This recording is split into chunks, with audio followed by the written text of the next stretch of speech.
Hi guys, welcome back to my channel. Today I'm going to show you how to make risotto balls. If you remember, a couple weeks ago I made risotto, and we're going to use the leftover risotto rice to make these risotto balls.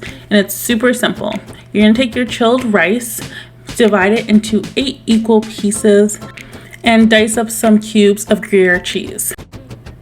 You're going to grab one of the portions of your rice with your finger, just make a hole in the middle, and then stick the cheese in and form the rice around it. If you find the rice is sticking to your fingers a lot, just wet your hands a little bit and that should solve that problem. Then we're going to make a quick breading station. We're going to first take our rice ball and just roll it in some plain white flour. Then we're going to roll it into our egg wash, which will be our binder for our breadcrumbs. And then go ahead and just take it from that and roll it into some plain breadcrumbs, or half breadcrumbs, half panko mixed together. And it should look like this. And just do that with the rest of your dough, and then we'll move over to the stove. Here I have a large deep skillet, which I have put in some vegetable oil over a medium-high heat.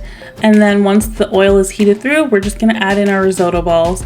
You wanna leave them for about 2 to 3 minutes until the bottom has become nice and golden brown, and then you're gonna flip them over if you don't have enough oil to fully submerge them.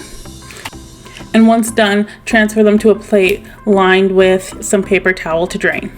In the meantime, I have some warmed up tomato sauce. You can use store-bought or homemade, and then just place 3 of your risotto balls in the middle, and we're gonna sprinkle over some grated Parmesan cheese. You can also use fresh grated Parmesan cheese if you want, and then I used a little bit of parsley just to garnish it.